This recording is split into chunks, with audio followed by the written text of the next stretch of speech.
Well, good evening, everybody. Going to try and see if we can do this a little bit smoother tonight. I'm starting to get the bugs worked out of the system here. Tonight we're going to discuss recent developments that happened at the end of November. There were some initial appearances that occurred in court, and I don't know if she was there or not, but I don't know why this came up again. This thing keeps wanting to play, but that's the way these things go. I'll try and iron that out in a little bit. But at any rate, court was held, and what we see up in the corner up above my head is how things went. There was an application for indigent status. This means that Neely Blanchard is saying that she's poor, although in previous statements that was said that Neely's going to hire her own lawyer. But for the time being, there's been a court-appointed order, which happened on the 23rd, order appointing public defender. Then the first scheduled appearance was supposed to be on 11/21/2000, 9 a.m. presiding. There is going to be an arraignment on December 22nd, 2020, which is a Tuesday, roughly 19 days from now. There was a case history worksheet, there was a notice of discovery, a written plea of not guilty, notice of appearance by public defender, and a couple memos to the clerk's office. Now, if we start to examine the paperwork here, we go to the first entry, and this didn't come up. Let's see.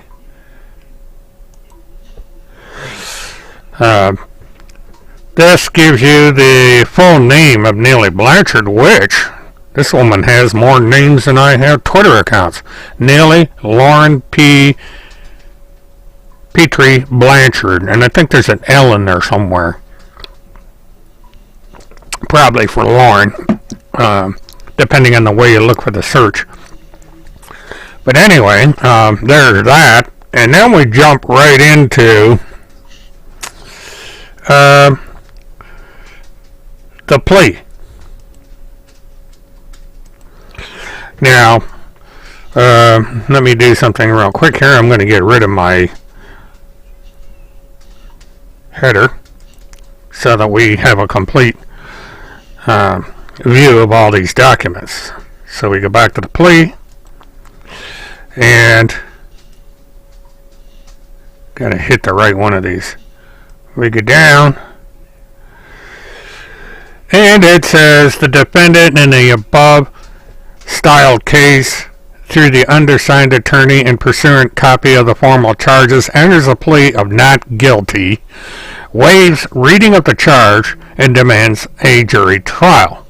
Additionally, the accused pursuant to Florida R. Crim 3/190C respectively request this honorable court the defendant 10 days from the receipt of formal charge within which to attack the sufficiency of the charge.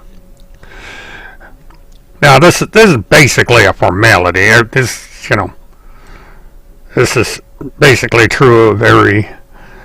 And what you see here, this is Michael A. Graves, public defender. They are going to be defending her for the time being until or unless she hires her own attorney. Now, let's move on from this. Let's see.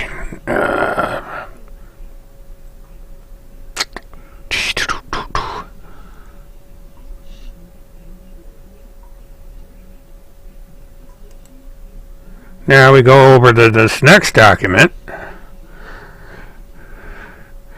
And this is notice of appearance. Hold on just a second. I got kind of a convoluted process here to go through when I'm the Office of the Public Defender, pursuant to Rule 3.030 Rules of Criminal Procedure, and the order of appointment entered herein, enters a notice of appearance as the attorney of record for the defendant, Neely Lauren P. Petrie Blanchard. Requests copies of all motions, pleadings, notices, demands, and similar papers filed herein. Certificate of service, blah, blah, blah. Okay, this is an initial request for discovery. Now,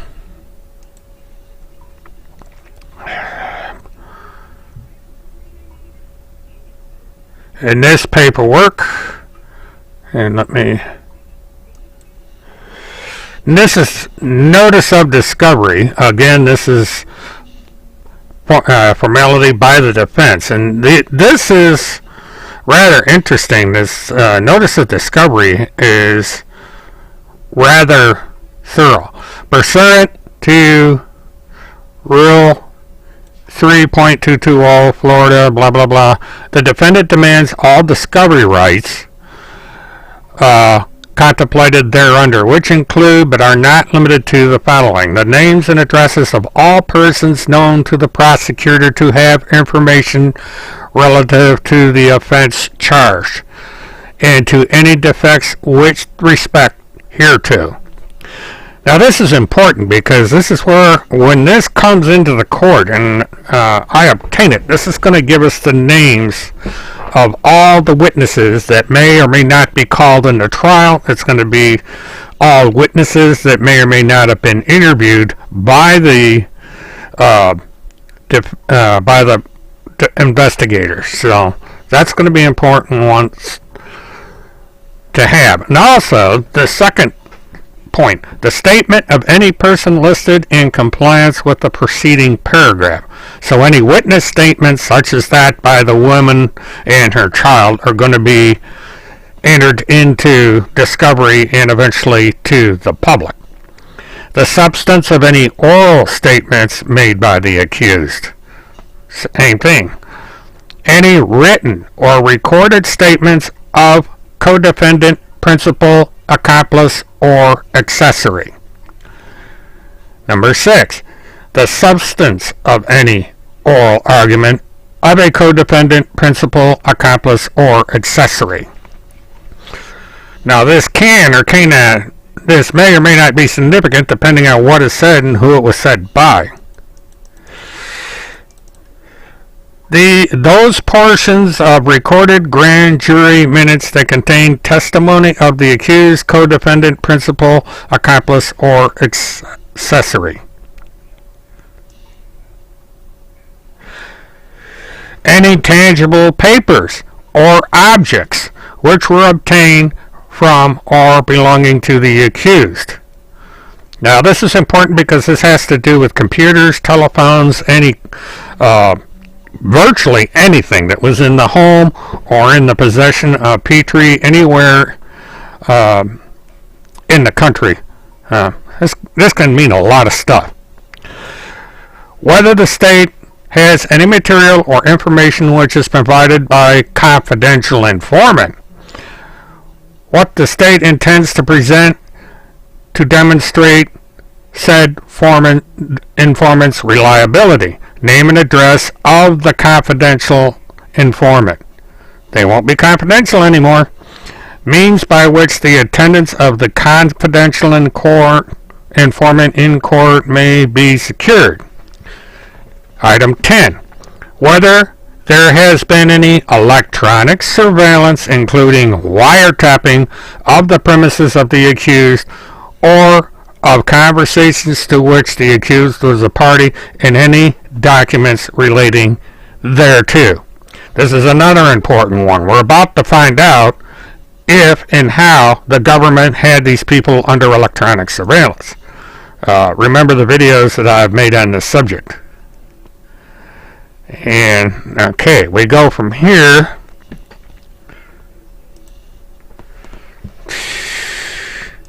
to the next page.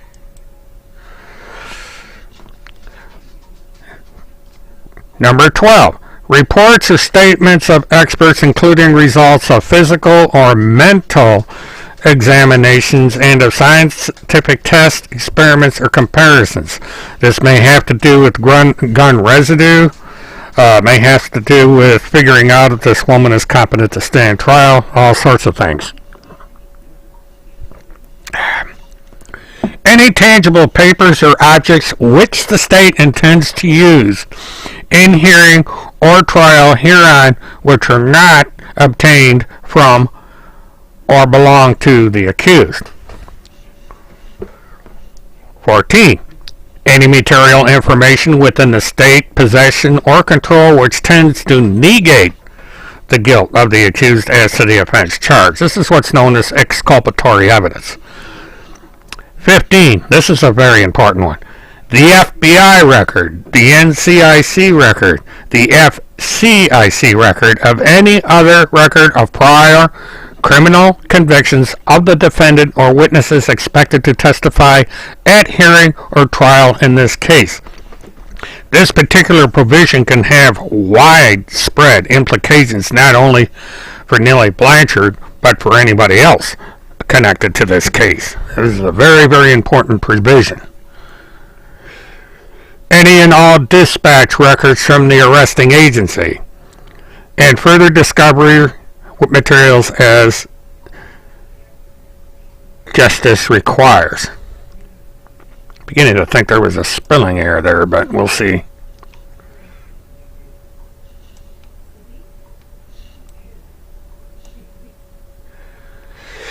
This is the certified, this is the certification by the public defender.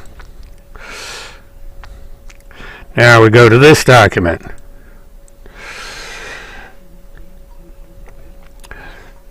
This basically gets into the appointment of the public defender.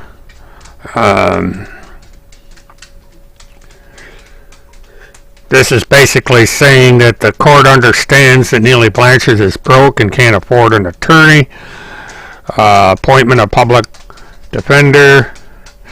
Now, what's funny about this is even though Neely Blanchard is broke, she has to pay a $50 public defender application to the clerk of the court within 7 days, if not already paid. This fee is an application fee that will be paid whether the public defender is appointed or not appointed or later withdrawn. And what they generally do in a case like this is they add the fee onto any court costs that may be levied in the future. So if Neely Blanchard hires an attorney, she's going to be stuck for an additional $50, whether she gets the public defender or not. And they go through a thorough audit. They're gonna want to know if she had a job. They're going to want to know how many cars she owns. There's a lot of stuff that's going to come out when this paperwork hits.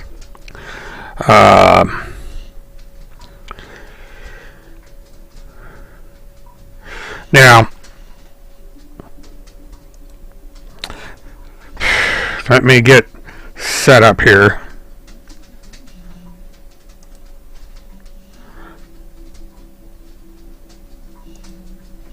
Now, what all this means basically is this is the first step in what is going to be a long haul. And task force doesn't seem to get the message that they are not wanted in here. So I'm going to take care of task force. We are not going to allow task force in here. Task force can go F herself, himself, whoever self.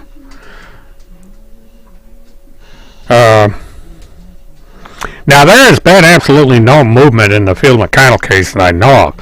What's surprising here is this case may go before the court before Field McConnell's does. It sure seems that way.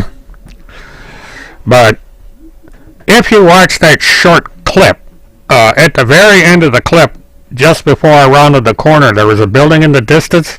Not this one, but that building is the woman's prison, and that's where Neely Blanchard is at this present time.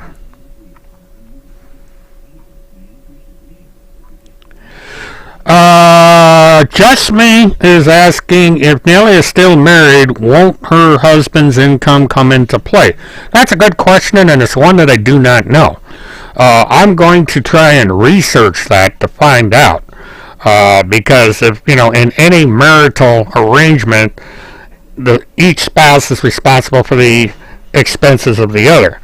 So the fact that he's in the military, he's drawing a salary, his assets may come into play. That's hard to say. It depends on what his status is and what the status of everything is. I don't know what their relationship is at the moment.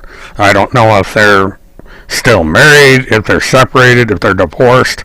How it came to be that he did not get custody of any of the children at all. He didn't get custody of the twins. He didn't get custody of any of the children. So there's a question as to what is going on here. But the important thing to note in all this information that's in these documents is that the discovery in this case is going to come out long before this thing goes to trial. Where did Task Force go? I kicked Task Force out of the room. She's not allowed in here. Task Force is booted for conduct that's in violation of community standards. Now, Task Force has a Facebook page. Task Force has a Twitter account. So Task Force can yak all they want on their Twitter account, but not in here. Yeah, firemen, the prevailing theory that I've heard from a number of sources, including law enforcement, is that she went first to Pensacola and then took a back route up to where she was finally apprehended in Georgia. She did not take 75 all the way over, or did not take I-10 to 75 and then 75 up. She actually took a back route and she went to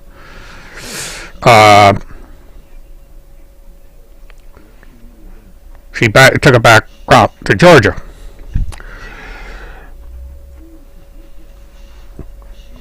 Task Force was booted because I felt like booting Task Force. This is not a democracy. If I decide that I don't want Task Force in here, Task Force is not going to be in here. Task Force is a fraud. Task Force is a troll. Task Force is not allowed in this room. Period. And if you don't like it, you can leave. Period. This is strictly to discuss the case of Neely Blanchard and the fraud that is E-Clause. If you support either one of these individuals, then you're welcome to leave.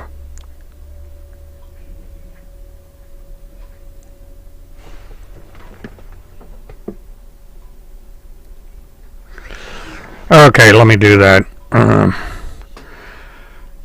What I can do is I'll move the mic a little farther out.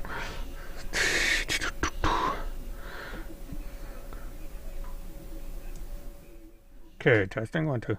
All right, I brought it down a little bit. Maybe that'll help. Now, it's just that Task Force is a disruptor. Task Force wants nothing more than to troll the room, make personal attacks, and I don't allow it. I've warned Task Force about this in the past, and Task Force doesn't seem to understand the English language. This is an English-only live stream, so if she wants to speak her foreign language, she can go elsewhere. Maybe she can go put roses on Timmy's grave or something.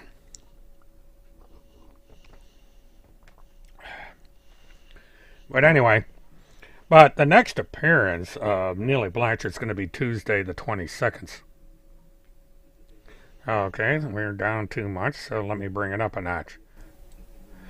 Yeah, I'm trying to balance this so I don't overdrive it. Of course, the only other thing I can do, I have a tendency to talk too loud, so maybe that'll help. This usually having.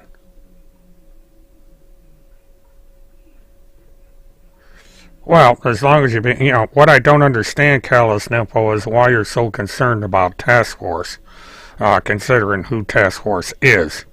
And this is not about task force yet. Task force probably won't come to trial for a while yet.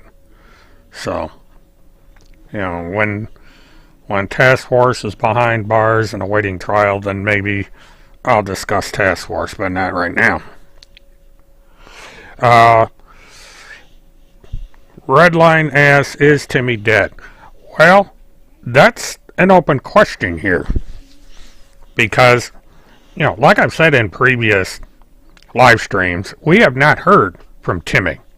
Timmy has not been on live streams. Timmy has not even had a still photograph taken of him that could be considered current. He's basically vanished. And the presumption is that there are forces that are trying to take him over. There are theories that his blog is not being written by him anymore. It's being written by ghostwriters. That Tim Homeseth is pushing daisies. Or he's tied to a cinder block somewhere. I don't know. And frankly, I don't care. My mobile fans, if something interesting comes up that he's babbling about, I may discuss them. So far, all that's been showing up on his blog are whacked out theories.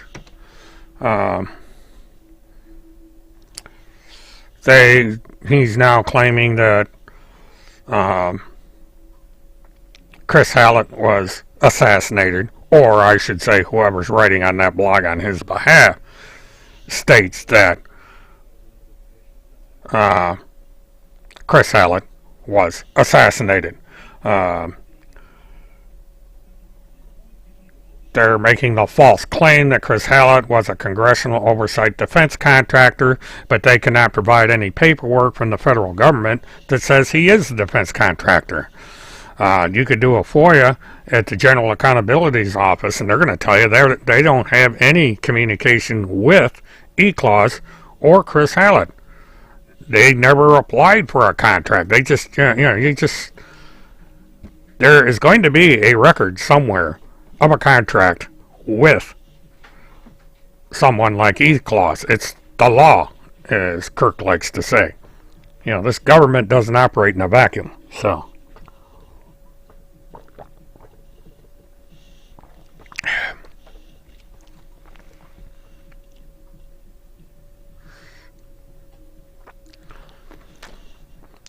Well, yeah, Chris's scamming days are over. Chris is over. He's, basically ceased to exist. He's going to find out if there's an afterlife or not. But as of right now, this is where we're at now. Yeah, from what I've heard, Shannon, who incidentally is a material witness in this case, has taken Chris Hallett's little enterprise over. But there is a problem here. See, unless Chris Hallett specified in a will somewhere as to what happens with E-Clause should he die, it reverts to the next of kin. Now, the next of kin is either going to be the mother of Chris Hallett or the oldest adult in the family. Now, I don't know if the son is the oldest adult surviving in the family. I don't know if Chris Hallett had a brother or sister, but it would revert. There's a chain that would go down. The estate is going to go into probate. It's going to go to probate court. And it's going to be up to the Florida probate court to decide who gets what if there is no will. And also, all the debts by the estate have to be... Shannon can run it until there's some kind of legal proceeding where someone who is the legal heir to the website takes it over. Now, she's been speaking to the mother. Maybe the mother will say, screw it, I don't want anything to do with this, you can have it. But it depends on Hallett's will. Last will and testament. Now, it's kind of interesting that so soon after the son has passed, that the mother would have to be pestered about someone wanting to take over E-clause. You know, this woman is in no condition to talk to anybody about things like that. And it's kind of sad that people are that thoughtless that they'd come in at a time of mourning and say, we want to take over your son's business. But that's the way things are in this day and age.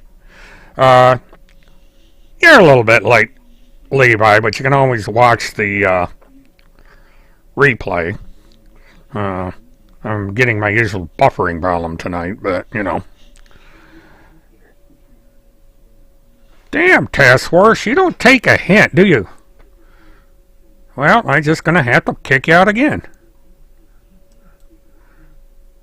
God.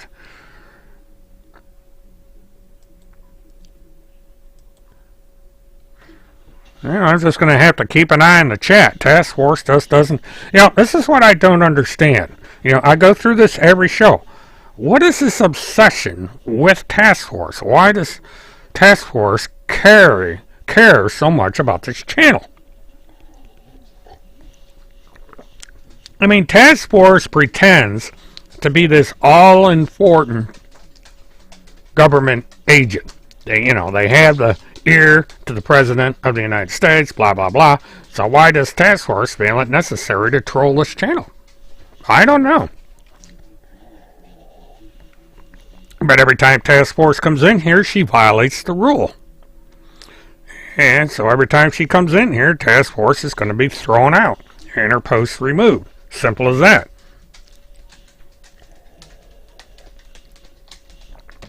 You know, now Task Force can answer the question, where did you bury Timmy?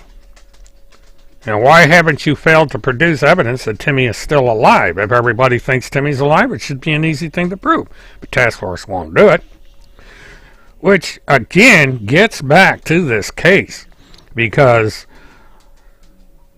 there's a lot of weird things going on here. Now, there's a lot of conspiracy theories that's being raised in this particular blog. And I would suggest that law enforcement investigating the murder of Chris Hallett interrogate anyone and everyone that has to do with the task force, the Pentagon Pedophile Task Force. That needs to be brought under investigation because they are the ones who had close affiliation not only with Chris Hallett, but also with Neely Blanchard, the suspect that I'm discussing tonight, being charged with second-degree murder. You know, there's been a bar complaint made by Alexander Goddard regarding the fact that E-Clause isn't even supposed to be practicing law in the state of Florida. And the connection with the Bar Association, the Florida Bar Association, agrees with that assessment and has brought this to the attention of the Florida State Attorney. And there has been a case number assigned to it. So Chris Hallett was under investigation by the state of Florida for what could be construed as a felony, and that is practicing law without a license in the state of Florida. And so if the individual now taking over E-Clause continues on the path that Chris Hallett was going down, she may find herself charged with the very same felony.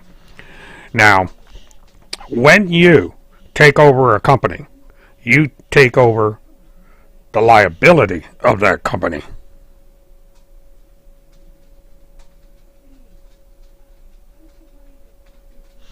So, I would, if I were anyone associated with E-Clause in any way, shape, or form, hire an attorney. Because it might very well be that you need one.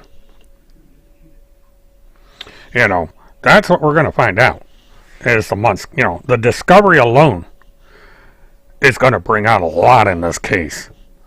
Because cell phones were seized, computers were seized, all kinds of paperwork were seized and examined and duplicated.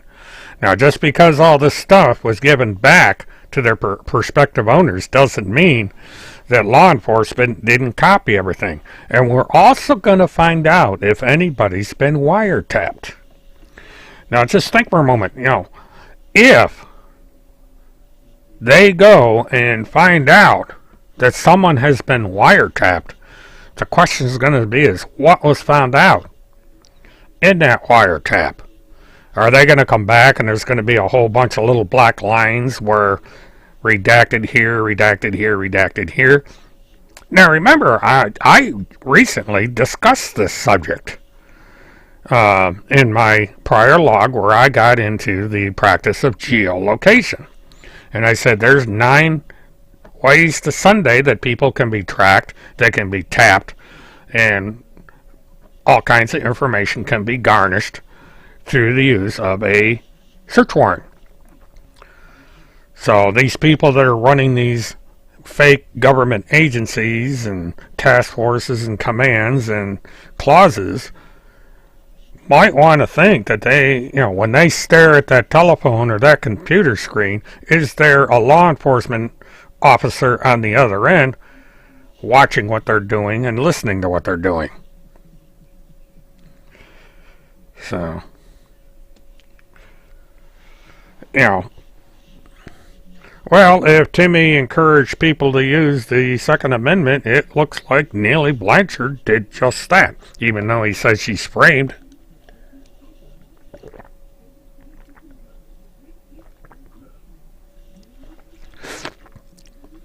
And, you know, the thing of it is,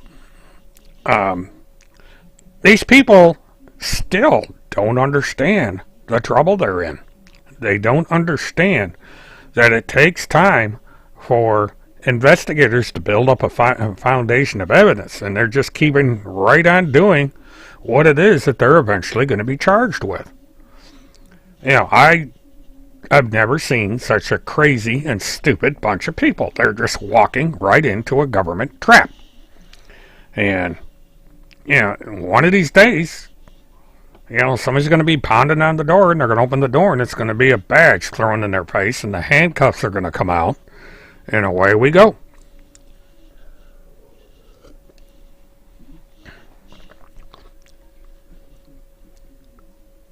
And yes, we are looking for violations of the RICO. We're looking at wire fraud. We're looking at an impersonation of a government agent or representative. Yeah, we're looking at a lot of interesting things here that are going to be going on. And, you know, these people that just want to keep up with these stupid conspiracy theories are gonna rue the day they got involved in this stuff.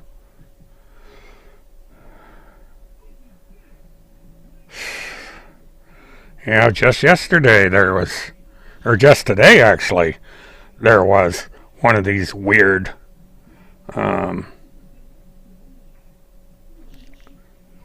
things published.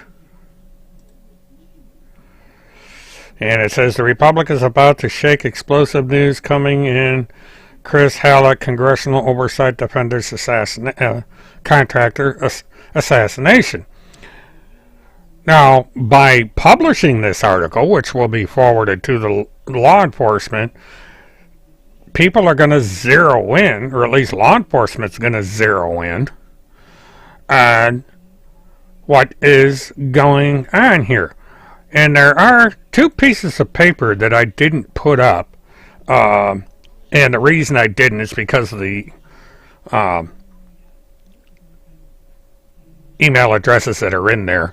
But NBC did file a FOIA inquiry with the court, which was the basis for their article that they came out with that was published in the Conspiracy Nuts blog. And, you know, the NBC story is rather interesting. So,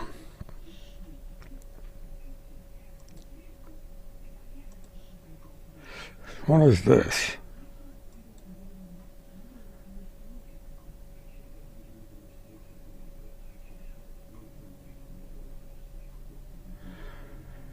Okay, I just got a copyright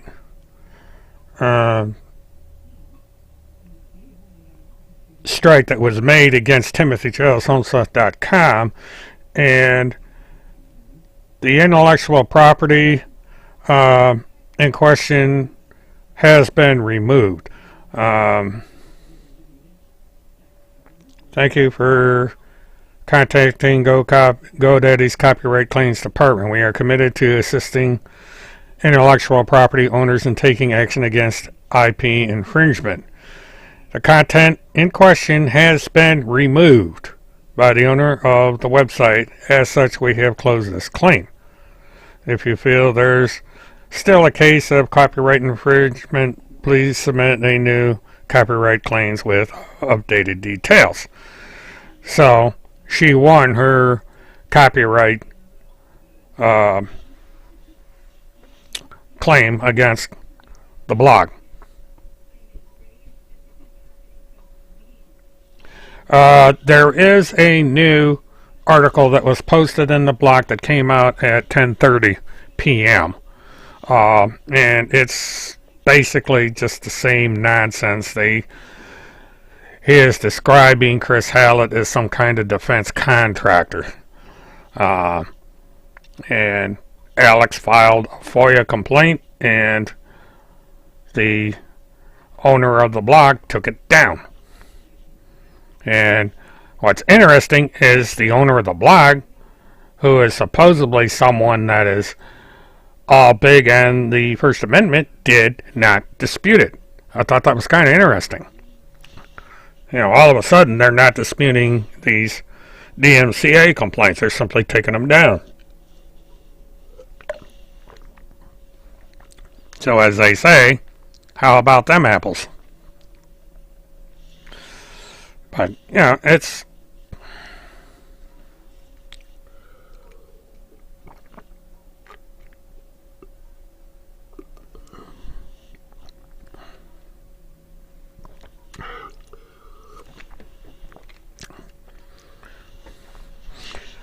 But I know before I use somebody's particular blog, I'm going to have to ask permission, because there is a rather... Speaking of blogs, something you should be interested in writing about, if I can find it.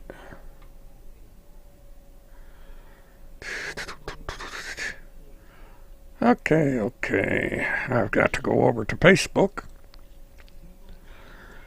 Because there was a blog that was written. It was basically an update. Alright, let me go.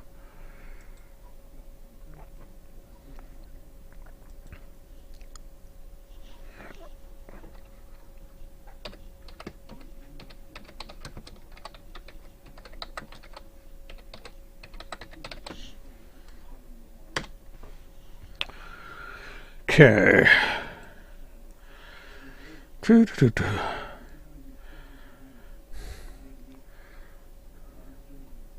Okay, that's a pin post. I want to get down Let's see, what does that say?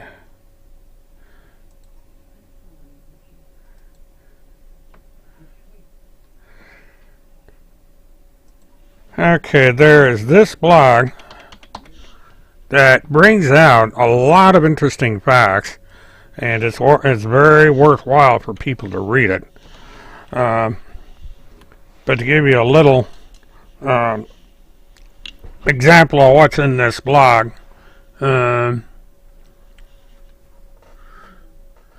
which was published on the 27th of November, it goes into the dispute that was sent into the Florida Bar Association by Alexander Goddard.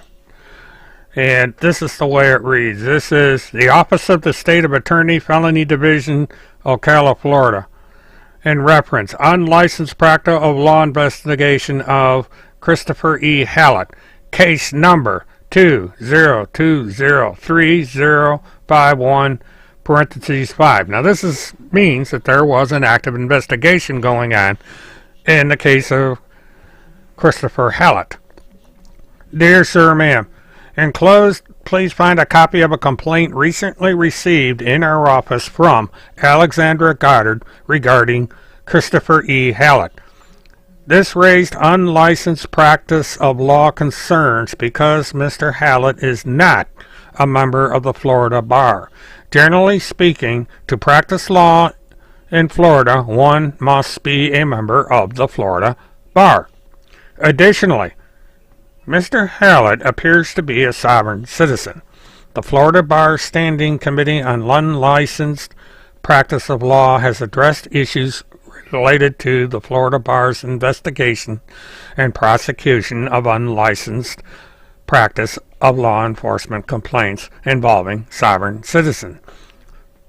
Because the unlicensed practice of law is a third degree felony under FS 454.23, and these individuals are often engaging in other criminal activities, the committee deemed that unlicensed practice of law complaints against sovereign citizens should be referred to the state attorney's office for investigation and if any action it deems appropriate. Please do not hesitate to contact me if you have any questions.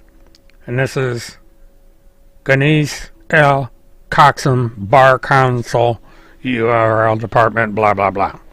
So the Florida Bar Association has turned Goddard's complaint over to the state attorney's office. And this shows that what I said was correct, that these people are under investigation. And this is only one example of the many investigations that's underway revolving around the people involved with E-Clause, the High Command, and the Pentagon Pedophile Task Force. The government takes a dim view of these sovereigns, and they are starting to crack down on them. And so the sovereign citizens out there should take note that their days are numbered, that sooner or later they are going to have to account for their actions.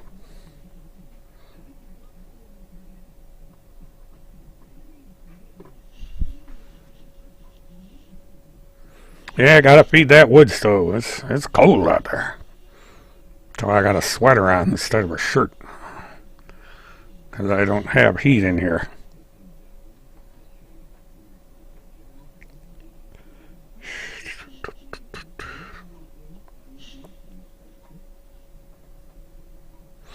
Well, red line, they are all sovereign citizens. They do not defend and protect the Constitution of the United States. They don't believe in the United States. They believe they're their own country. And the government disagrees with them on that. So, one of these days I'm going to get a pair of glasses at work. But, but they are diminishing. Yeah, they're basically preaching to the choir. You know, the only people that listen to them are their own people. They don't get new members or anything like that. It's basically the same bunch sharing their channels back and forth. And they're going to fade into the past here eventually. Well, it doesn't matter, Robert. It doesn't matter what the estate is worth. It has to go through probate. Because it's not only about worth, but creditors are going to want to get what belongs to them. If Chris Hallett had a car financed, the finance company's going to want it back. If the house has a mortgage on it and it's in Chris Hallett's name, then the estate has to work out what they're going to do with the mortgage. There's life insurance. There's 401k plans. There's any number of major and minor things. And E-clause itself has to be dealt with in some way, shape, or form. The E-clause is entirely in Chris Hallett's name. Kirk Pendergrass is not on there. His girlfriend's name is not on there. His mother's name's not on there. It's all Chris Hallett. So something's going to have to be decided about what happens to E-clause and who legally owns it. There's going to have to be an audit to find out if there's any money that is being generated from E-clause by fees, by subscriptions to the Facebook channel, YouTube channel, or whatever. All that has to be examined because there's IRS regulations. Since Chris Hallett filed an LLC, there are state taxes on corporation tax. It's like 2%, but it's a tax anyway. There's a tax on office furniture, computers, anything like that. So that's one thing. When people file an LLC, they don't realize that there is a tax liability.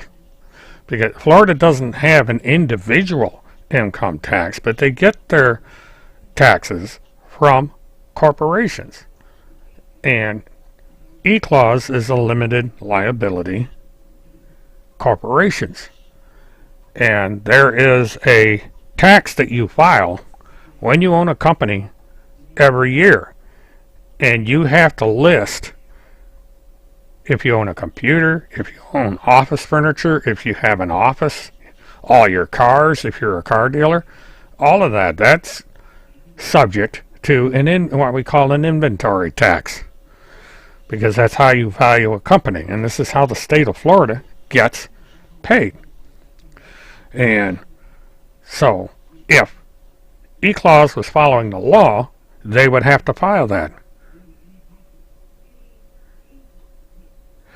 Yeah, Robert, you're partially correct. But what happens when it goes through probate is the executor, in this case the one son that's declared he's taken that role, goes through all that. He talks to everybody, the creditors, all of that, to get everything straightened out. So the creditors have someone to go to. They're going to contact the son, and they're going to say, okay, he owes us this much money, we have this financed, we have that financed, and so on and so forth. And so they're going to have to negotiate all this. This is what an executor does. He handles the business affairs of the estate. And, there has to be a determination. Who owns the house? Is he living in his mother's house, or is that his mother, or is that his house and his mother lives in his house? This is all got to be worked out. I'm a widower. I know what probate is. I went through it. And there's a lot of things that you have to do. And this now is going to be in the hands of Laura. I don't know if Chris Hallett owned the house or not. That's going to come out because there's probably going to be a probate filing, which will be, that should be any time now. And I'll research it. I'll get a hold of Marion County and find out what the probate status of the estate is. Firemen, well, that's going to be interesting as to how, if there is any kind of will, because you can go to a paralegal and you can make out a will. So, yeah, Laura, it depends on the state. It is hard to do without a lawyer. It can be a royal pain. This situation with Chris Hallett is going to be somewhat complicated because we're dealing with an LLC, we're dealing with creditors, and we're dealing with a house that is not going to automatically go to a spouse. Now, if Chris Hallett had been married or even had a domestic partnership, everything would slide over into the spouse. But that doesn't exist here, so far as anybody knows. Just me, yes, and whoever is owed the child support can sue the estate.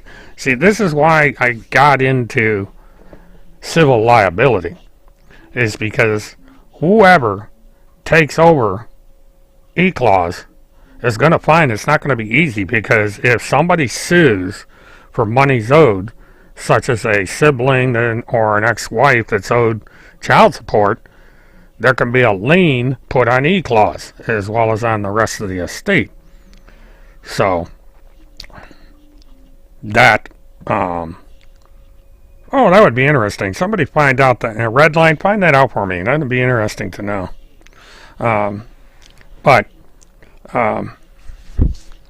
So any liability that E-clause has, or Chris Hallett has, since he's the owner of E-clause, is going to be subject to civil action, as well as criminal action. Now, squatting is interesting. Florida has a rather weird law, so getting her out of the house might not be that easy. Because Florida does have squatters' rights, and there is a process you have to go through to get someone removed from a residence that's been living there for any period of time. So she may wind up living there rent-free for a while until the dust settles on all this. And the mother is supposed to live in the house, so I guess it would depend on what kind of relationship she has with Chris Hallett's mother. And all this stuff is going to take a while to get sorted out. Just me, I don't know for certain if the state has flagged the assets. Usually, if there's an executor in the estate, all that is worked out with the executor. And so the son's going to have a lot on his plate, because he has to deal with all this, and he has to deal with the fact that his mother is now without a son, and so on and so forth. So there's going to be a lot going on. But, sovereign citizens are not going to be able to win the day on this one. I don't know if Shannon or whatever her name is has any tactic in mind, but I don't think it's going to go anywhere. I think she's going to find that she's walked into a hornet's nest, and it's going to, as the days and weeks go by, she's going to find that out. And there's no telling where all these criminal investigations are going to go, because even though Chris Hallett is no longer around, E-clause is still in trouble with the Bar Association. And this murder is just going to make matters worse for E-clause, because the state of Florida is going to want to shut it down. Because if they're still practicing law without a license, they're not going to be allowed to remain in business, and their LLC can be revoked by the Florida Department of Corporations. So there's that.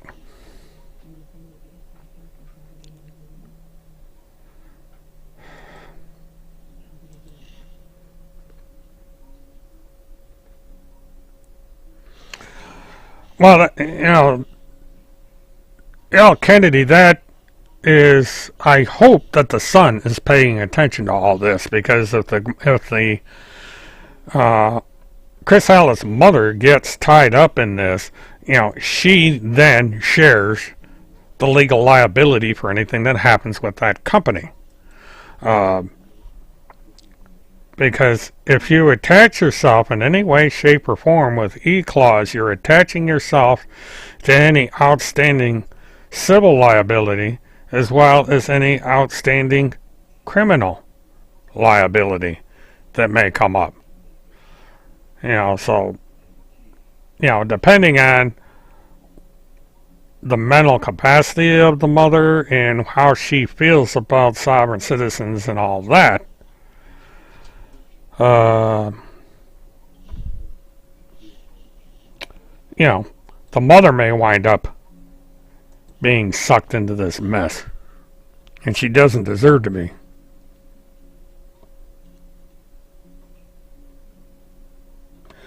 Okay, basically this is what happened.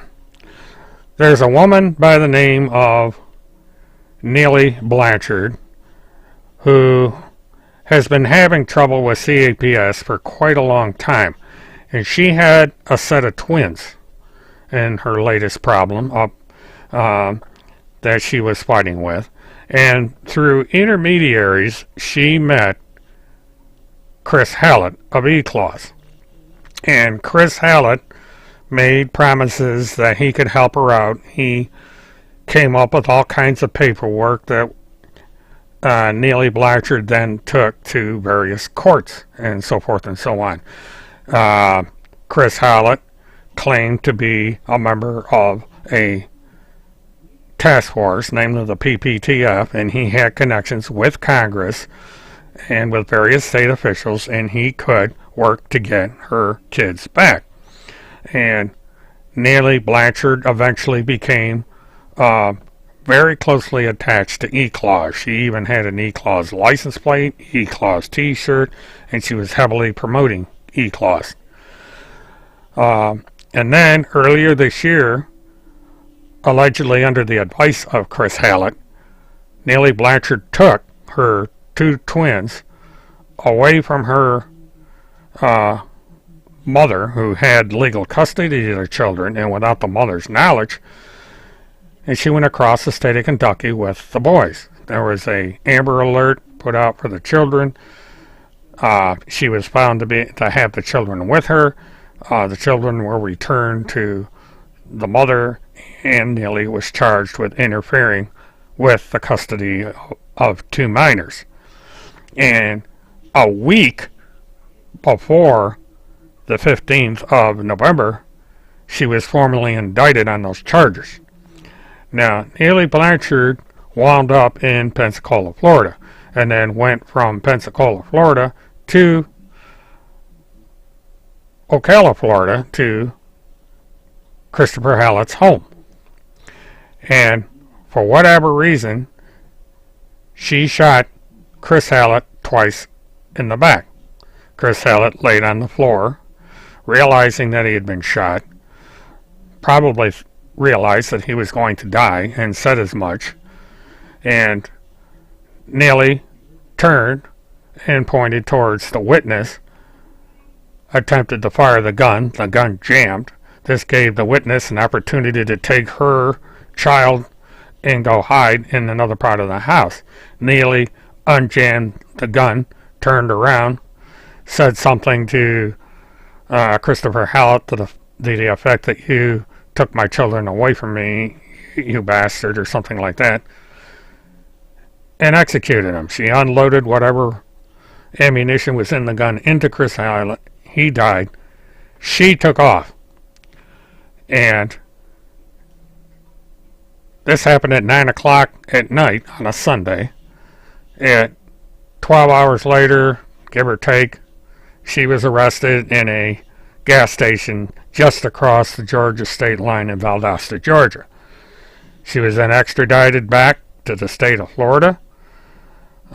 She is in a woman's prison here at the Marion County Sheriff's Department, and she is awaiting trial.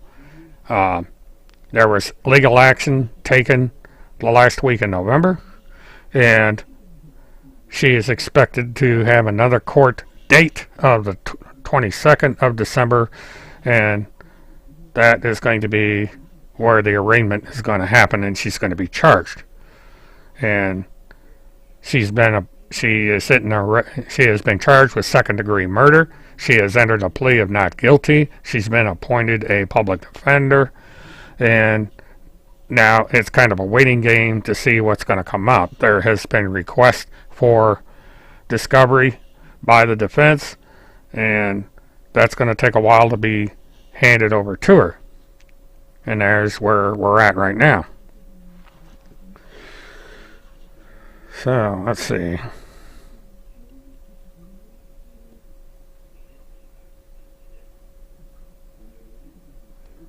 Now, there's been a number, this has become something of a national story. That's why it's called the QAnon murder. I call it the E-Clause murder.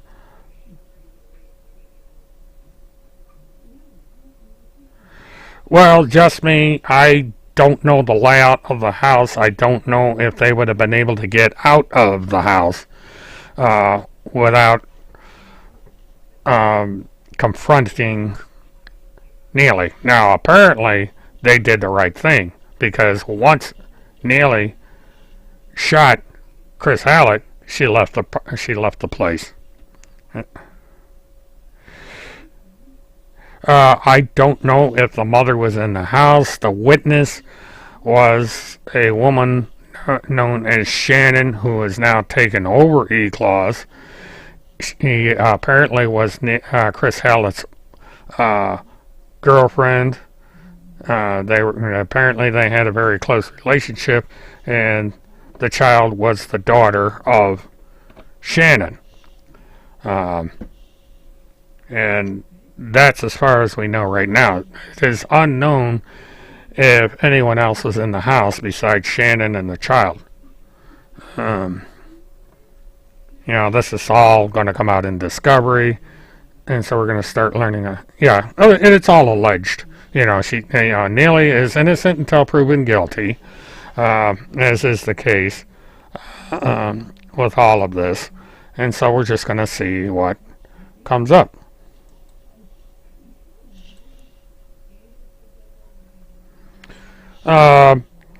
Now, the way the house is laid out, the garage is on one side of the building. Now, they probably could have gone out through the garage, and in houses of that type, there's usually a side door or a back door that leads to the outside. There's any number of ways that she probably could have gotten out of the house. But, when you're in a situation like that, where somebody's running around firing a gun, you're not going to be thinking straight. She probably just fled. Now, there is nothing yet on the status of the gun. It's not known if she had the gun on her when she was apprehended. It is not known how she came in possession of the gun, and it is not known who owns the gun. These, as far as I know, is still under investigation.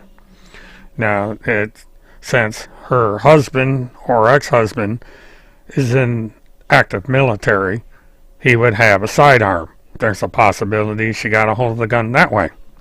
Now, you got to remember that Neely had been arrested for the commission of a felony, and because of that, she would not be allowed to be in possession of a firearm. It's illegal for a convicted felon or a person charged with a felony to be in possession of a firearm. So that's something else that's going to come down the pike. Yeah, you're quite right. Alleged is what is here. She is not guilty. She's alleged. Everybody's alleged. That's the way our system works. Although there are people like the Pentagon Pedophile Task Force that don't believe in that word. They believe in being judge, jury, and executioner. It's funny how that works. Just me, I don't know if she stated that or not. I don't remember seeing anything in the police documents to where she said that Neely went to the bathroom. I was just under the impression that Neely shot, allegedly, Chris Hallett and departed the residence almost immediately. Now, anything is possible, as people are not acting normally when they go around basically executing somebody, which seems to be what happened here. And so this is where, it's going to take some time for the facts to come rolling out. And that will be what will happen here.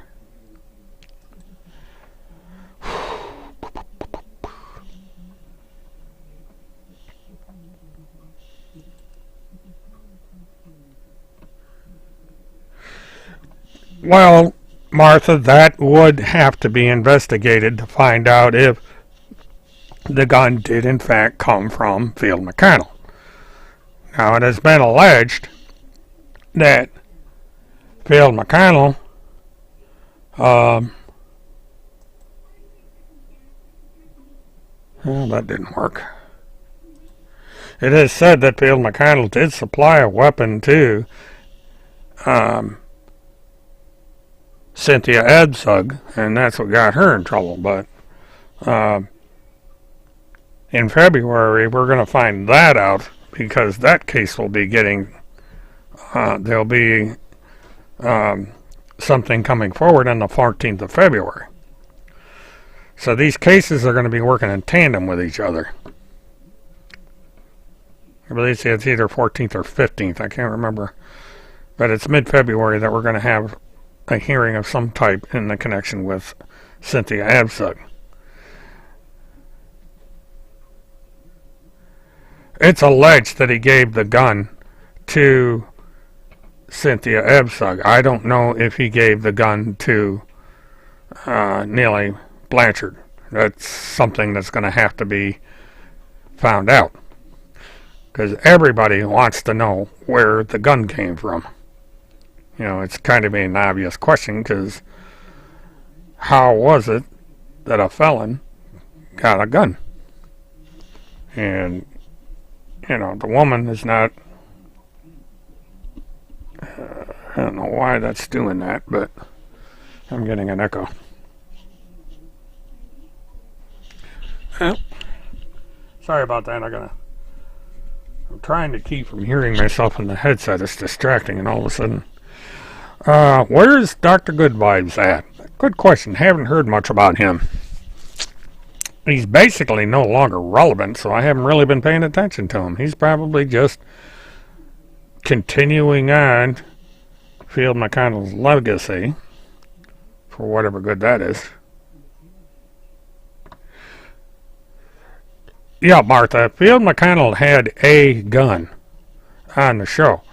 But, we can speculate as to how that gun got in Neely's hands, if it was, in fact, Field McConnell's gun. But this is what law enforcement's going to do. It's going to take the shell casings. It's going to be they're going to be forensically examined. They're going to attempt to match it to a weapon, and they will find out who owned the gun, and they are eventually going to find out how she got a hold of it. So all that's got to be worked out.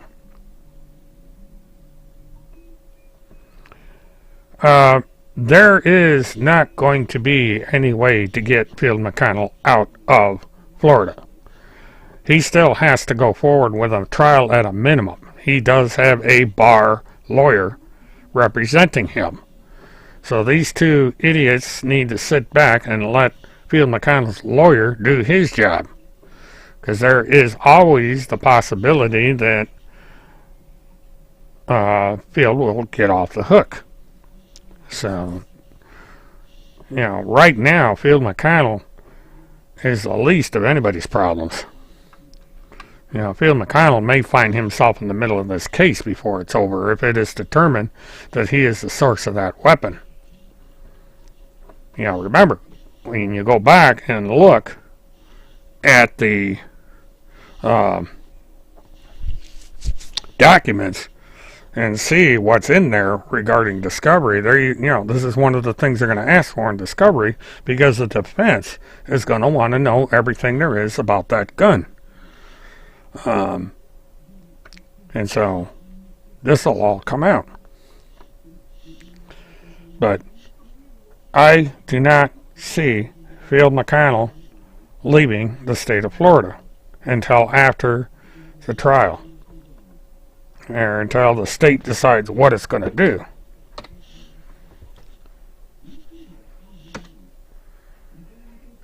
Okay, what?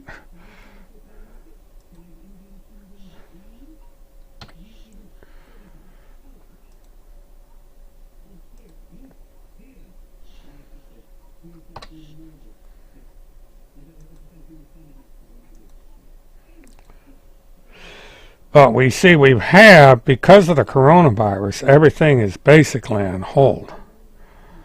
And I check as much as I can the McConnell case. And again, the latest thing that was in the case was way back in August, and it was a discovery motion. And there is nothing on the schedule for the court. So right now, the McConnell case is on hold in the state of Florida. He is under house arrest in Stewart, and it's going to be that way for the time being.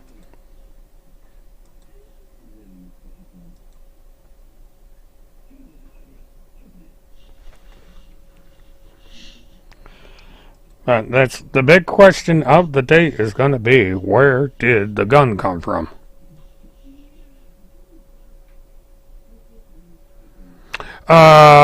I do not know if Neely spent any time at Field's house. What I do know is there was at least one phone call made between Neely and Field McConnell. And that's a connection that law enforcement will be looking at, because they're going to look at everyone involved with Neely Blanchard. And that includes Tim, that includes Randy, and Trace, all these people. They're going to be looking at each and every one of these people to find out how this man was killed and why. I wouldn't know. I've never worn an ankle bracelet, but they probably itch.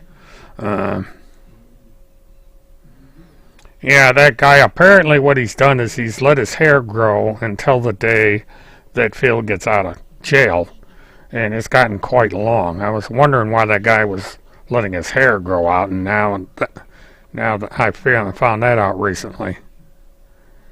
So that's weird.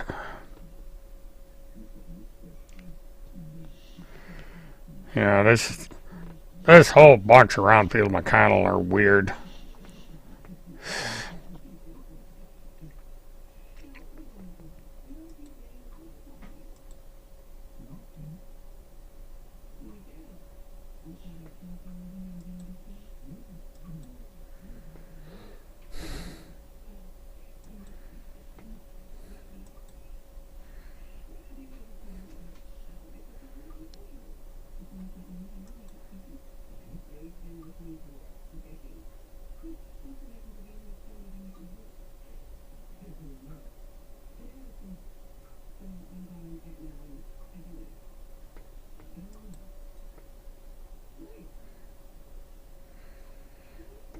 I wonder what the hell that was all about. Huh.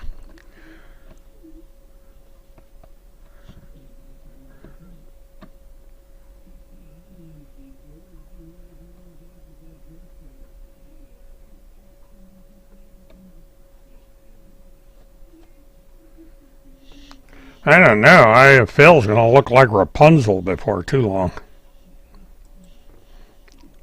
He's going to be able to let down his hair, and they could be doing rope climbing with his head.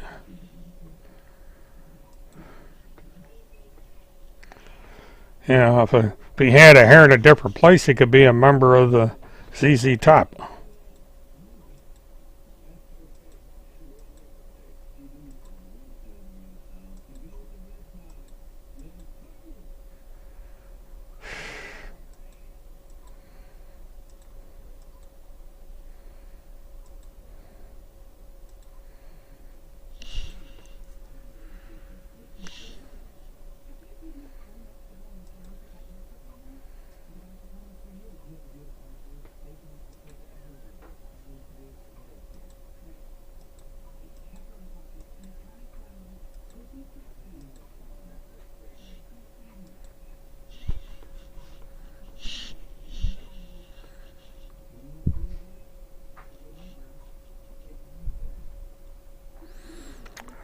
Well, fireman, I hope not, because when you're under house arrest and that status of monitoring, they will do random tests. And if he is caught drinking, he will be sent to the jail quickly.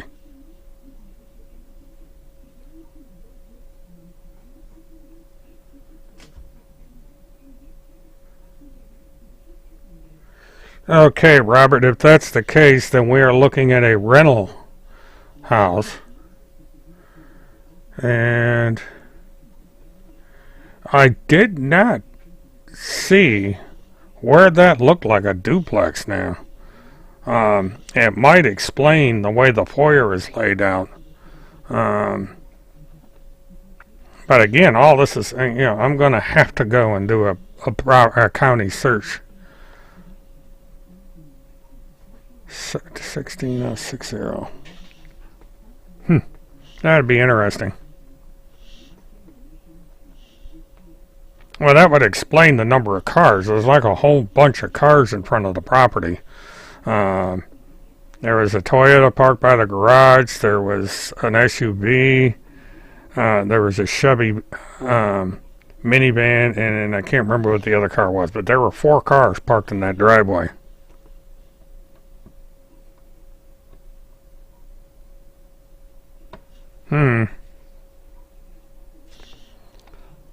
Interesting.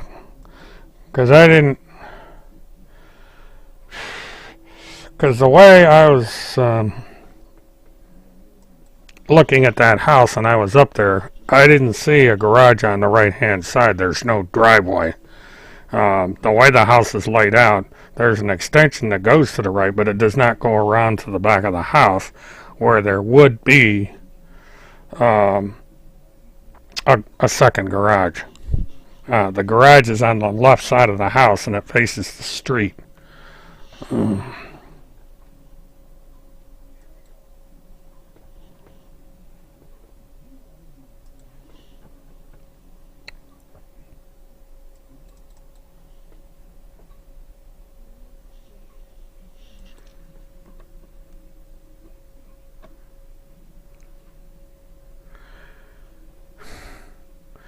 Okay, Robert, I'll double check all that and see just exactly, because that, I can get a blueprint from the county, because I'm going to need it anyway, and that's all going to come out, because when they come out and discover, there's going to be a blueprint of the house, because they're gonna mark where the murder happened and all this other stuff. So we'll have a diagram of the house in due course. But if that's a leased building, the landlord at some point is going to have to enter into this and see what's going to happen.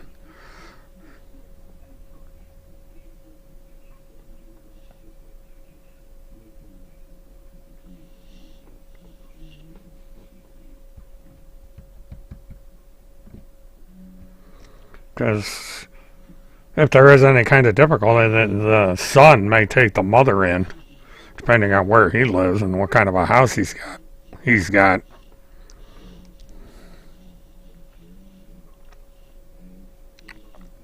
Because I would think that the son is relatively young, so this is going to be interesting. Yep, it's Court Row.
Okay, now let's do this.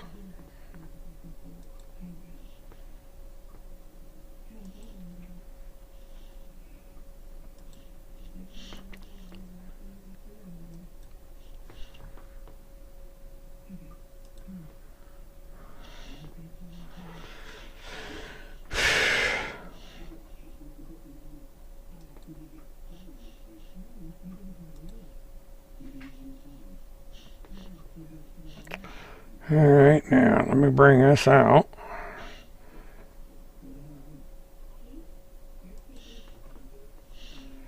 Oops. Okay, this is the picture that I took of the house. Now,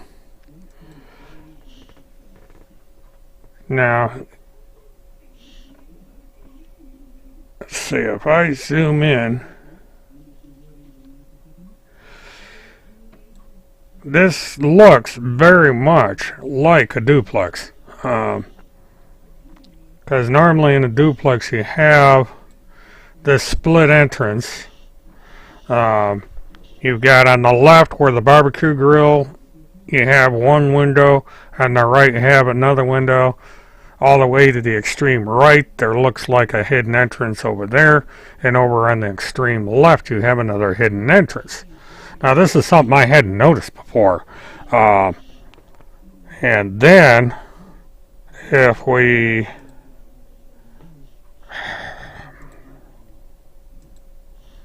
okay, let me see why is this not cooperating?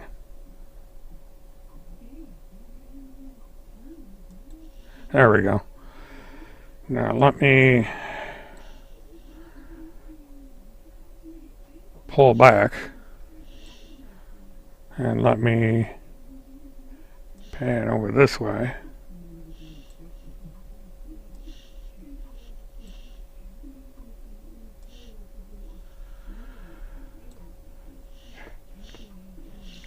Now where these two cars are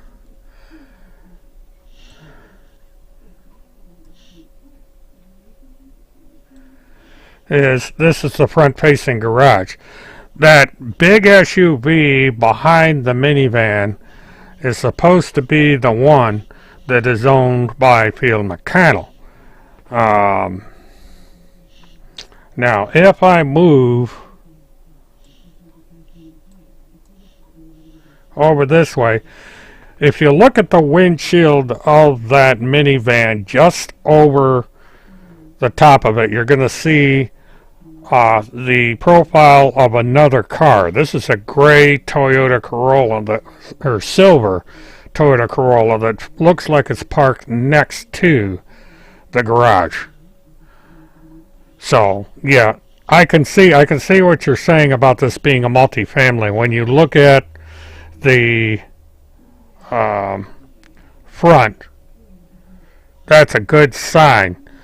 Now, I can see now, this is something I missed when I did my approach. In the foliage of the tree, you do notice the white. That is the second garage, and there's also a red vehicle parked there. So this is most definitely a duplex, because there's a sidewalk right to the left of the tree. You can see a small sidewalk going up, and that would mean that over on the other side is another sidewalk. So we have a sidewalk right where the barbecue grill is, and a sidewalk over by the tree, and it leads up right to that indentation in the house. So we definitely have proof that this is a duplex. So this is even more interesting, because now we wonder if the witnesses in the other side of the duplex heard anything, because now you have to determine where in the duplex this is. Why am I stalking? This is a crime scene. Well, of course it's biased. You know, what makes you think it's not biased? I'm not going to say anything about it being unbiased, it's biased. And if you don't like this stream, then why are you even in here? No, Fox, I mean, I will be the first to admit that the channel is biased because I have had a problem with the people committing fraud. And callously, Nippo apparently supports these frauds. She is... I don't know if anybody lives there or not. I have been informed that the witness is still there. The mother may still be there. Since it is a duplex, somebody must live in the other end of the house.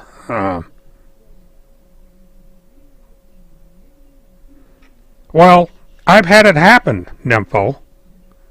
I've had a woman come from the state of Arizona to my house and take dozens of pictures of it. I've had my house on blogs for 12 years, and Tim Holmseth has had pictures of my house on his social media sites. So in case you haven't heard, Nympho, this is a crime scene. One of the pictures that I used was taken by a news channel. And if you had been around in 2009, Cindy Anthony's house had mainstream TV cameras broadcasting the house on the internet 24 hours a day, 7 days a week for 3 months. So, what's in Bonita Springs? Callously, you sound like a troll to me because there's no... I don't understand this question about... yeah, that's correct, Lori. This house is a crime scene. It's a matter of public interest. And this is a photograph of property taken off the street. So, I just... Apparently, Nympho hasn't seen a... Well, you're accusing me of stalking, and that raises a question as to what your motivation is to using that kind of vocabulary. This house is on a public street. It's a murder scene. It's a matter of public interest. Channel 9, Channel 6, Channel 2, Channel 35, and the Ocala media have done stories, done all kinds of pictures of this house. It's in papers all over the world. So there's nothing different about it.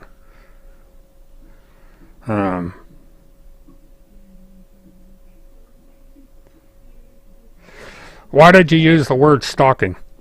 Callously. This seems to be a bias on your part. You asked, why am I stalking this house? Now, why did you use that word? Why did you say, when you use the word stalking, you're implying something. When you imply something, you're accusing. You are implying that I am stalking this house. Now, I was at this house for a total of 5 minutes. Enough to take 2 pictures and to pick up the crime scene tape that I used in my introduction. This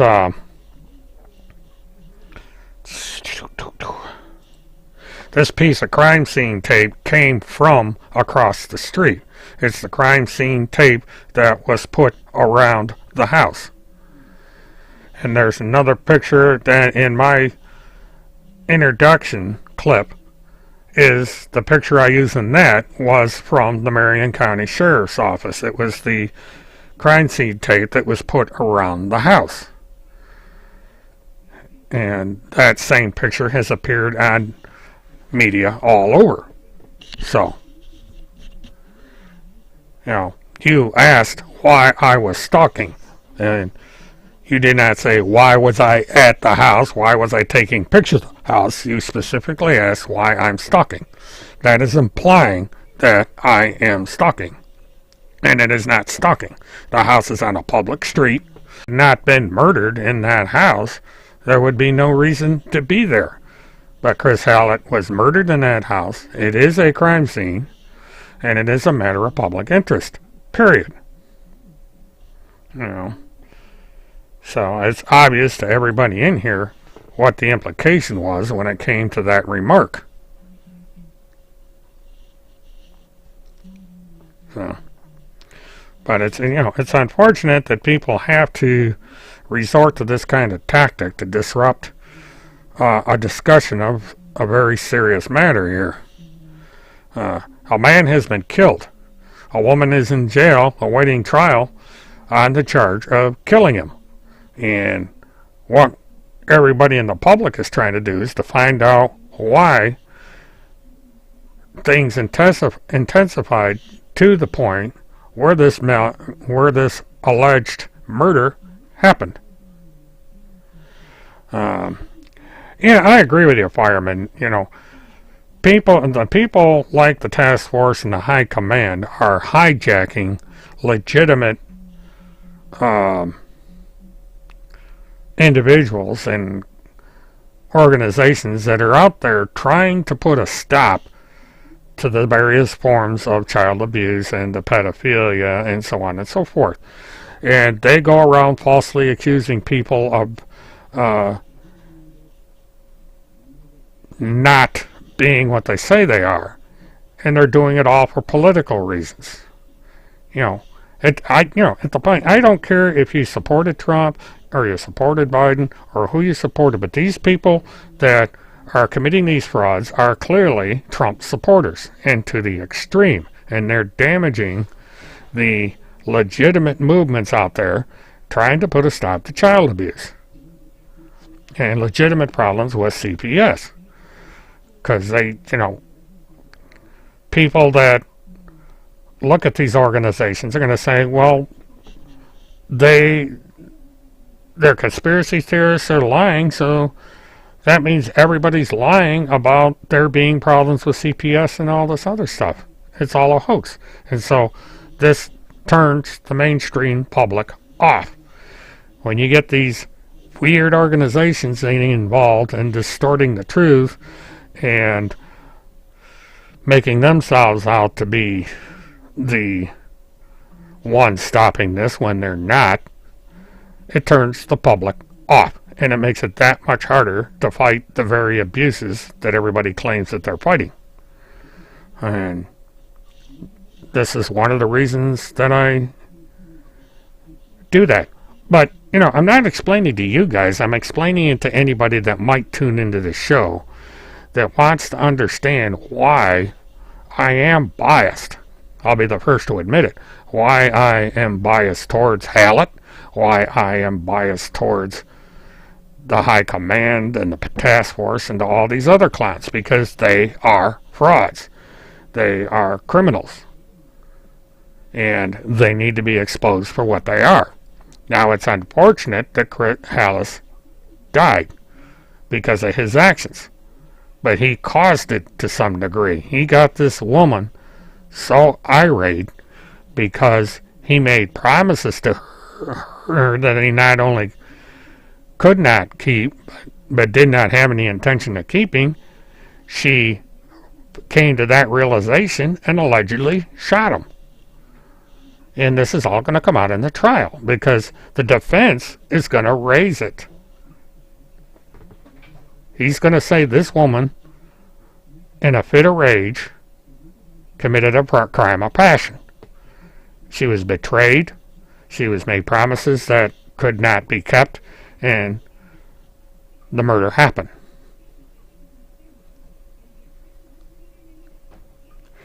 Well, I'm sorry, Callis, but when people come in here and accuse me falsely of stalking, or even bring up the possibility of stalking, then they are going to be considered a troll.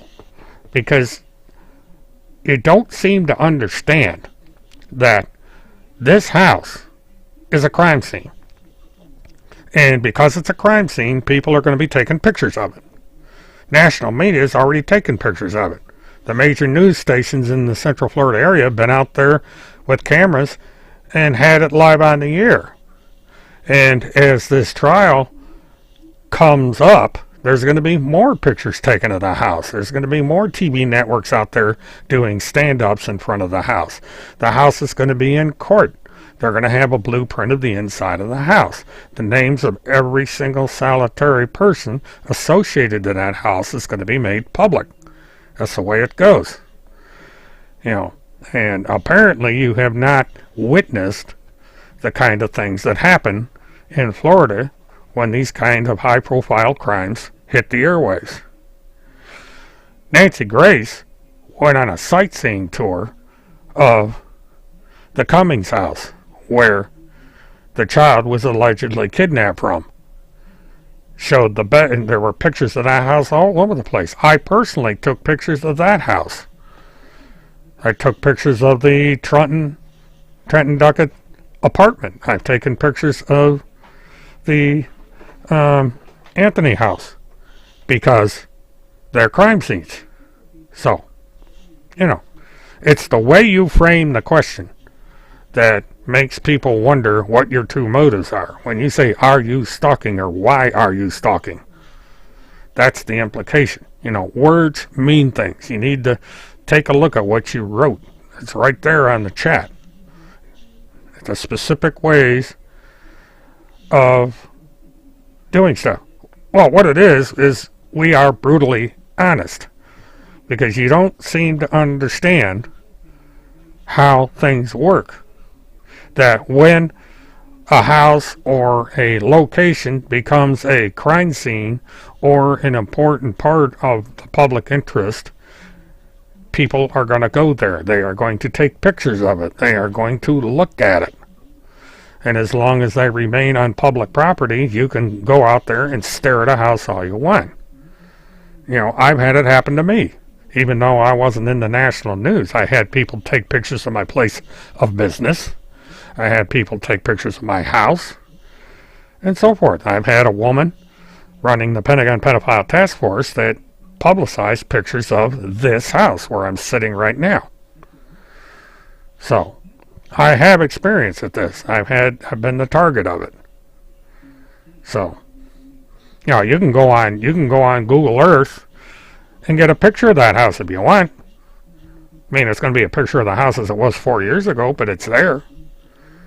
What are you going to do? You're going to accuse Google Earth of stalking, or ask Google Earth why they took pictures of that house? It's a public street. Well, I don't know who you are. Callously. You're a name and a chat. I'm just trying to understand your motivation for asking the question the way you did.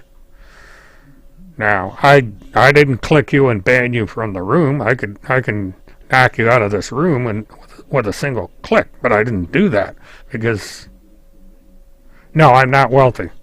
I'm on Social Security. I used to be, but I'm not now.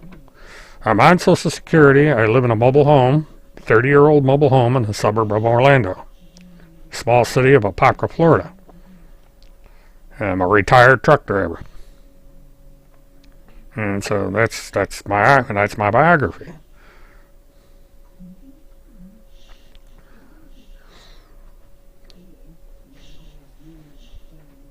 Next question.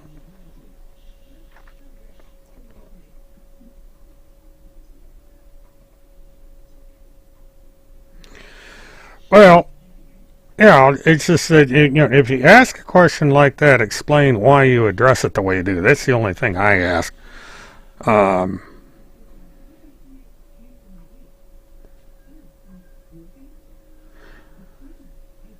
Well, just me. If that's the case, that's interesting how all this comes about. L. Kennedy, it's just a general question. I don't mind it, because it gives me a chance to frame that I'm nobody special. I'm not an award-winning news reporter or anything like that. I am a retiree that runs a small YouTube channel. I live on Social Security. And that's it. I'm nobody special. I don't profess to be.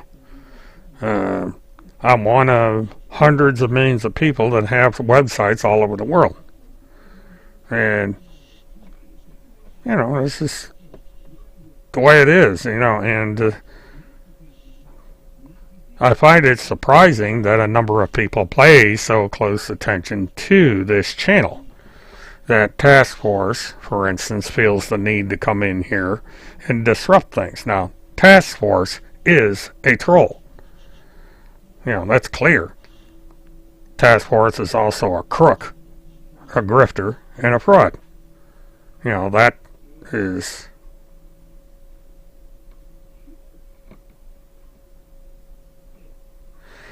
Well, Google Earth is something that just about everybody knows. I mean, it's,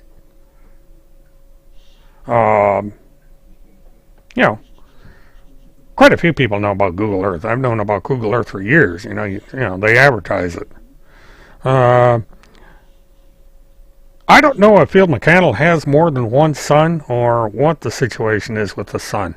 I haven't really looked into things in that much detail to know who lives where.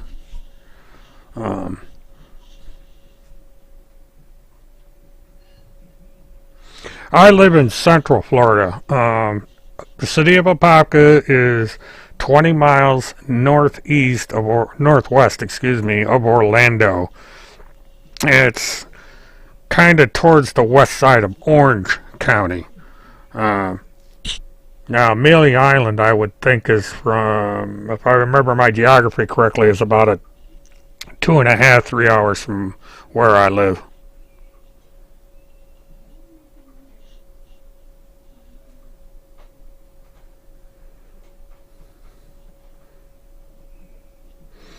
That,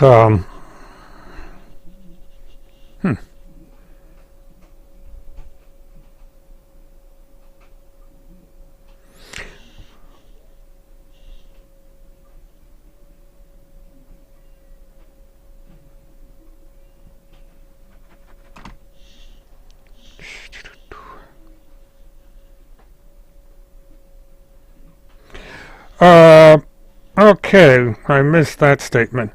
I am knowledgeable of technology. I don't know where anybody would get the idea that I'm wealthy. I have made statements for years that I am on Social Security. It's my source of income. And believe me, if you're on Social Security, you're not wealthy. And the original format of this channel is technology. And, as I go into the new year, I will be focusing more on technology, as well as on any crimes that I am interested in discussing on this show. I would have preferred... Do I think the TV stations would hire me? I doubt it. I don't have what would be considered a media face. I don't have a media voice. And as far as stringers go, I don't know that would be likely. 70-year-old getting into field work would be rather tough. Generally, visual media especially want people that are young and energetic. So I don't know as if I would qualify for that. What's interesting is I've worked with TV stations because my business that I had was leasing production equipment, production trucks, news vans, live trucks as they're known in the business. And that's where the news van that I used to use in my original live streams came from my inventory. It came off lease from one of the TV stations that I had at least two, and I converted it over to being able to live stream over the internet, which was somewhat rare in those days.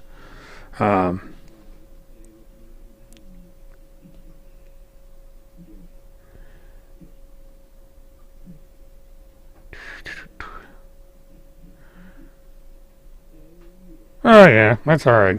I don't mind the questions, But But, I have nothing to hide. I answer any and all sensible questions. But the one thing I'm not, it's wealthy. I'm fortunate to be able to get my hands on technology.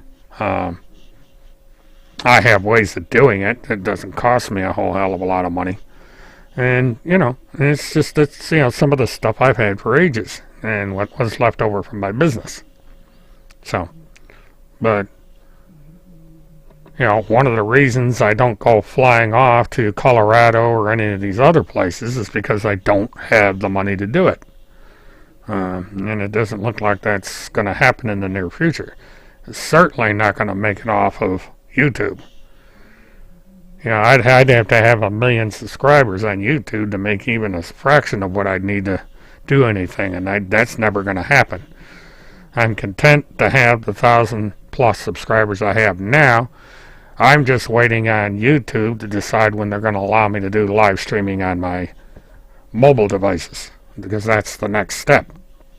I can't live stream mobile until YouTube allows me to. I've tried twice and have been told I can't do it, even though I'm over 1,000 people. It takes a long time for YouTube to make up their mind, and so we're just going to have to wait and see. Now, what I am going to do, folks, is I am going to wrap this up at 11 o'clock. I've been somewhat busy today, and I'm tired. This 70-year-old tires easy, and so I'll probably wrap it up. We pretty well got covered everything that I had to say on this special edition, as you would call it. Now, I am going to keep probing and putting in requests and everything, so if anything new comes up, I'll either do another one of these live streams, or like I usually do, I'll just do a mobile phone and I'll do commentaries during the week.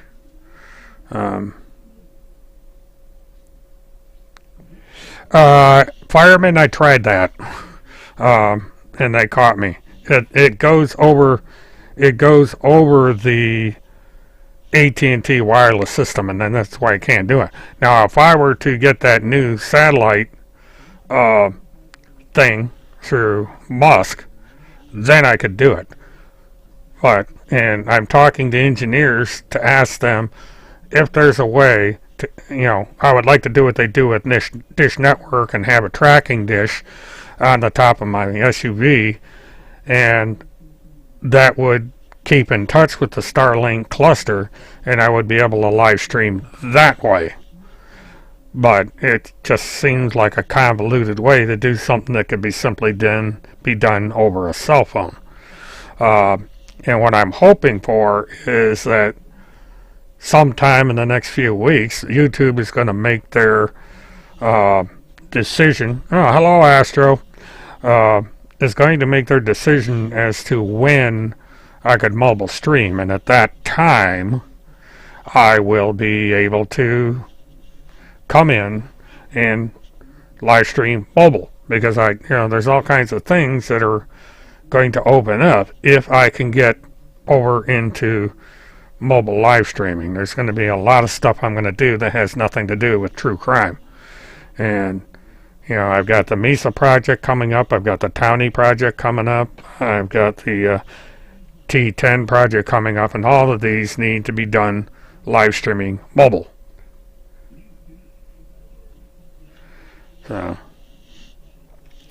well, I had planned on getting Papa John's tonight, but instead I ate a TV dinner. So, some other night I'll get I like Papa John's pizza. What can I say? Astro, why do you have to come in here and troll? This is not about Levi Page or your nonsense. I thought you were monitoring. Now, if you're going to come in here and be an ass, you've actually come in the last 5 minutes of the show. Why don't you go and live life off the internet? I don't understand you and why you keep this up. You're a very strange person.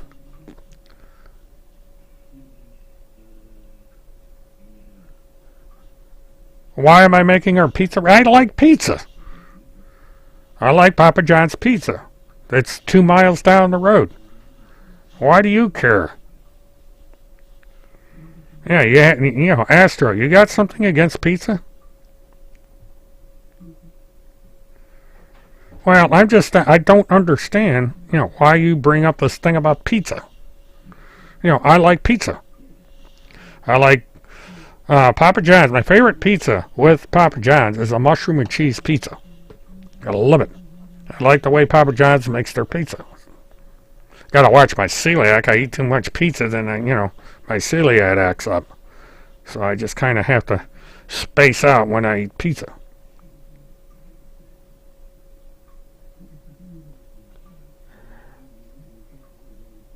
Yeah, for the crying out loud, Astro, this is not about you. You know, Tim Homestead used to be a pizza delivery driver, so if we make a comment about pizza, that may have to do with Tim Homestead. Jeez. You know, sometimes, Astro, I think you need to see a psychiatrist, because you just, you know, you talk about the strangest things.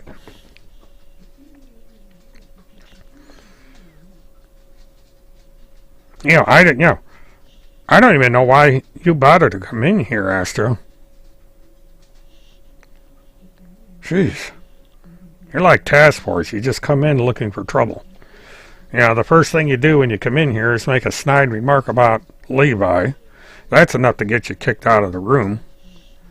And then you whine about pizza. Because you've treated me poorly, Astro. You know, you forget some of the remarks you made about me. And, you know, I'll be the first to admit, I really... Now, see, there you go. Now you know why I don't like you, Astro. You know, you're come in here calling people names. So, you are not welcome. You've never been welcome in here. You ought to just go away. You know, go somewhere where you're wanted, because you're certainly not wanted in here. I've been mad at you for a long time. You created a lot of problems. You know, using the name, you know, I know who you're talking about when you say Blizzard Witch. We both agree on that one. But,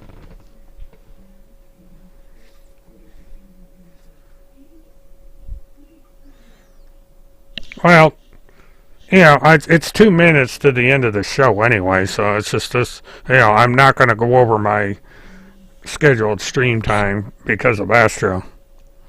You know, I don't understand why Astro comes in here to begin with.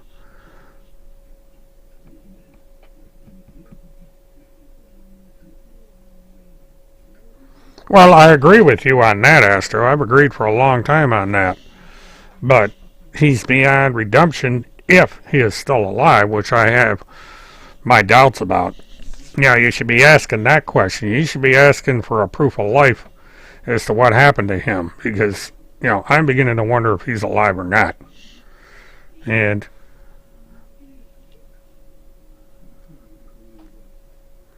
yes, you did, and I agreed with you, Astro, and this is what happened. A man is dead, a woman is in jail, awaiting trial for killing him. I predicted that a long time ago. On January 20th, I did a video about it. You know, Tim is very easy to be brainwashed. Okay, and on that note, everybody, I'm going to end this. I do appreciate everybody coming in. Please like and subscribe if you haven't done so already. Let your friends know about the channel. I like to see it continue to grow. Well, I knew that too, Astro. You and I discussed that. And this is what happens. Neely is cooperating, and there is going to be developments as we go down the road. There are investigations going on, and there are going to be indictments, and the facts are going to come out. And as time goes forward, I will discuss these developing things, and we will discuss together as this case goes forward and as the other case goes forward. And so I wish everybody a Merry Christmas, a Happy New Year. I'll see you in the end. And what's my game in this, Astro? It's basically to report on things that happen, to get the truth out there, to get the criminals and frauds prosecuted, and to get people to start being honest again. That's all it is. And then to move on to other subjects. Tim Holmseth had an opportunity years ago, but he chose to keep attacking me and to bring people in to attack me, and that was his mistake.